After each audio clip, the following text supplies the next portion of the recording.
I'm going to entirely over-explain everything in this video, purely because I want it to be as accessible as possible to anyone, even if they're completely new to this situation, have no idea what's going on, or even don't know anything about games at all. I don't mean to sound incredibly condescending, but I just want to make this as accessible as possible. I want you to imagine for a second that your absolute favourite film or TV series or any other piece of media is completely inaccessible.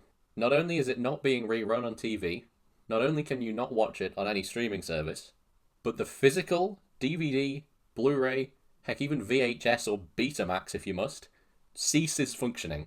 The physical copy that you paid good hard-earned money for ceased to function, and you are literally completely unable to re-watch it ever again in any medium. Your favourite book, even. One day, you open it, and there are no words. You try and find another copy, and there are none.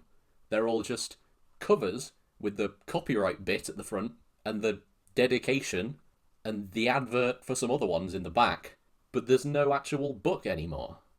If it was possible for the rights holders of those pieces of media to do that, legally and physically, in the case of the things that you physically purchased, that would not be acceptable, would it? And yet, this is exactly the situation in a lot of the gaming industry. A not insignificant number of games require an online connection to the developers, even to play entirely offline single player.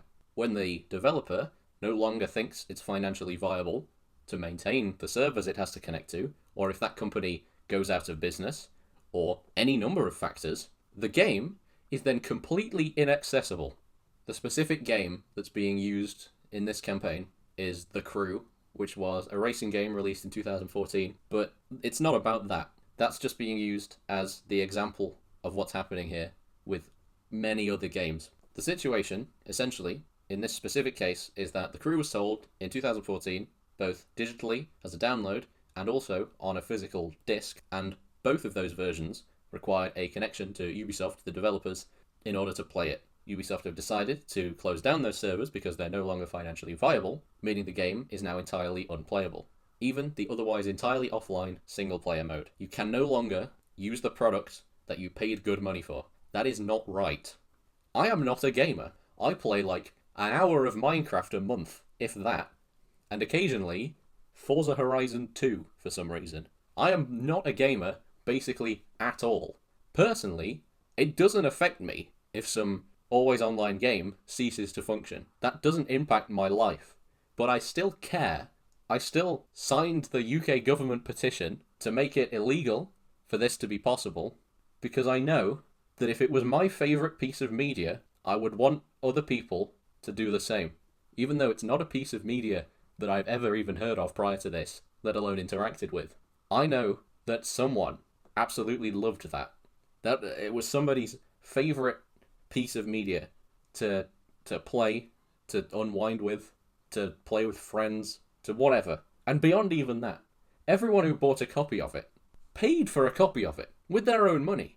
And this is a game. Games are expensive. And they paid for it under the impression that they would own it and could play it perpetually. Sure, it says in the end-user license agreement terms and conditions that they have the legal right to revoke access to it at any time because it needed constant internet access. But no one's going to read that.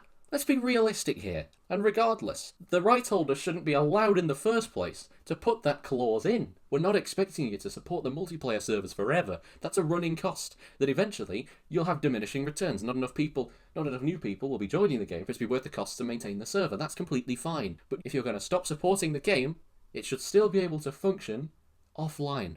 Release a small update. It wouldn't be difficult to release a small update to make it work offline. I do understand generally why the company would choose to make the game like this in the first place, to make it harder to pirate it. But you've discontinued it. You're not selling it anymore. What do you care if it gets pirated a bit now, if you're not going to make any money off it anyway? Even if you don't care, even if you have no interest in games at all, imagine if it was your favourite piece of media. You'd want everyone to agree that obviously this isn't on. If one day my physical Blu-ray copy of Back to the Future that I physically own and have on my shelf ceased to function and became completely unavailable anywhere, even illegally, even if I was willing to pirate the thing, I still couldn't get it, that would not be acceptable. And yet, that is exactly what's happening. Do we have bigger fish to fry in the world? Yes, obviously. We have many more enormous fish to fry in the world. But that doesn't mean we can't give a couple of minutes of our time to smaller issues like this. Because in the famous words of Tesco, every little helps. In the grand scheme of the universe, I know this doesn't really matter, but neither does anything that brings us joy and entertainment, really. Does the fact that I'm able to watch Peep Show on loop matter? No. Does it benefit the world? Technically, no. But it brings joy to people, and it makes people happy. And people paid good money for it to get that experience, and expecting to not just have it taken away.